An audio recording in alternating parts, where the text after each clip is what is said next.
In the middle of Hong Kong, we meet up with Vivian. We can't use her real name as she is currently out on bail and wants to be careful. The 17-year-old was arrested while demonstrating during civil rights protests. Now she faces charges of sedition and possibly years in prison. Police are starting to line up because the people on the street are getting ready to demonstrate. But this time, Vivian won't be joining them.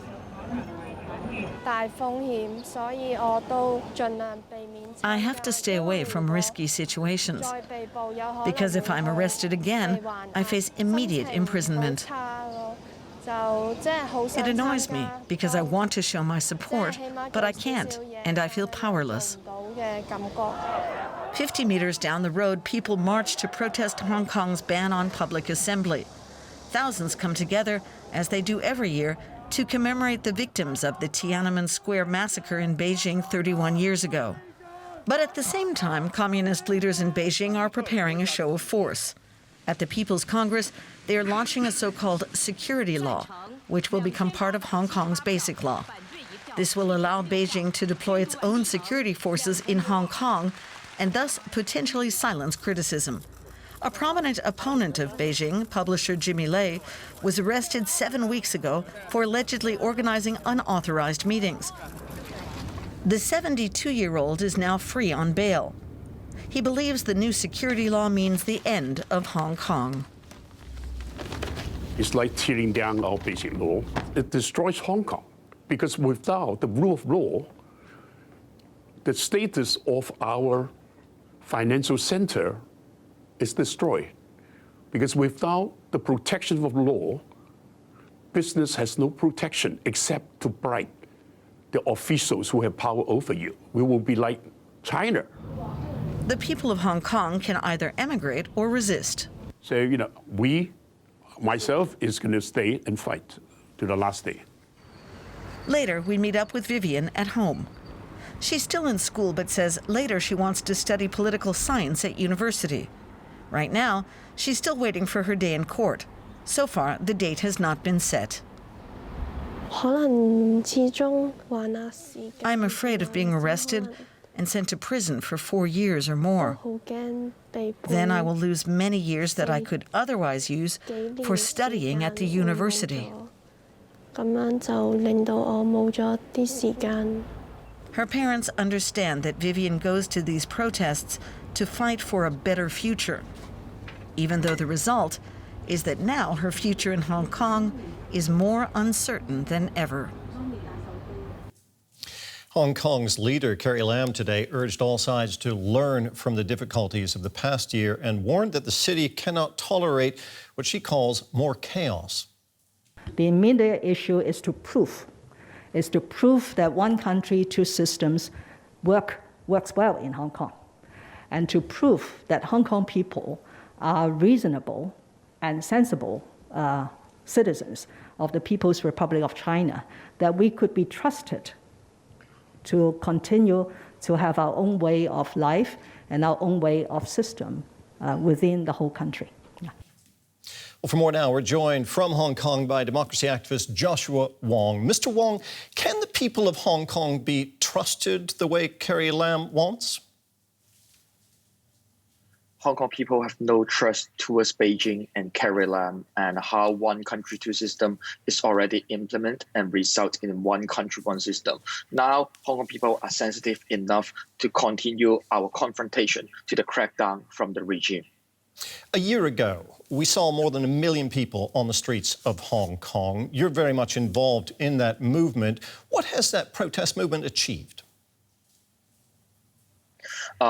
With more than 2 out of 7 million population took to the street, the tremendous population joined into the protest result in Beijing compromise to the wills of Hong Kongers and completely withdraw the controversial extradition bill on last September. Unfortunately, 3 weeks ago, Beijing tried to implement the national security law that's the speech crime and also will tightening the freedoms of Hong Kong. So lots of Hong Kongers right now recognize Hong Kong today, just like West Berlin of 1948. I want to get back to Berlin in just a moment, but first, many of the demonstrations in Hong Kong over the past year have escalated into violent clashes. Are you not concerned that the protests have actually been counterproductive, that they've undermined the democracy movement and strengthened mainland China's arguments? In last September, if we be target-oriented, we recognize the remarkable achievement by fellow protesters to successfully enhance Beijing to withdraw the controversial bill. And on last November, 85% of the seats in the district council won by pro-democratic camp. This landslide victory implies how silenced majority in Hong Kong stand on the side of fellow protesters.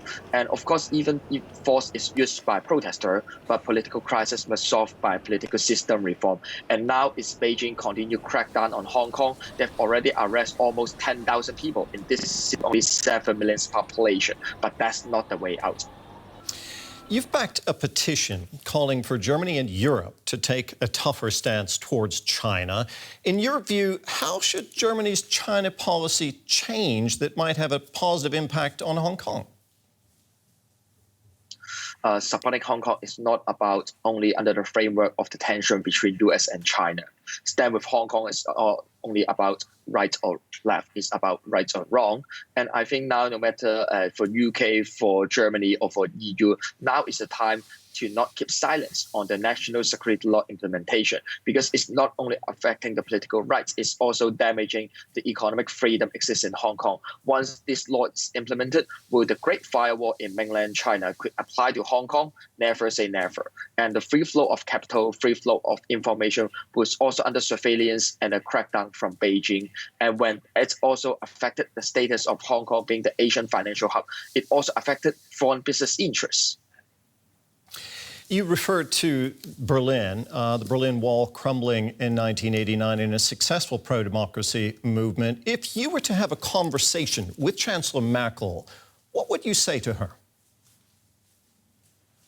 We are calling on Chancellor Merkel to send a clear signal to Beijing how Germany opposed the national security law implementation, especially it breached and broke the promise of the international law on Hong Kong. If the world allow Beijing to breach the promise in the Joint Declaration registered in the United Nations, Beijing could also do the same to not be a credible partner and just broke the promise on other cooperation, trade deal with Germany or other country in Europe. Why do you think Beijing cares what Germany or the European Union says about Hong Kong? Hong Kong is being recognized as Hong Kong. It's not only because of the recognition of Beijing, it's also because its unique status compared to mainland China. No matter being recognized with free market, free port, free flow of information, and press freedom. Freedom is the unique and universal value that we all cherish in Hong Kong. But when it's eroded by Beijing, I believe international community must have a say on it, especially the global community are also the stakeholders in Hong Kong.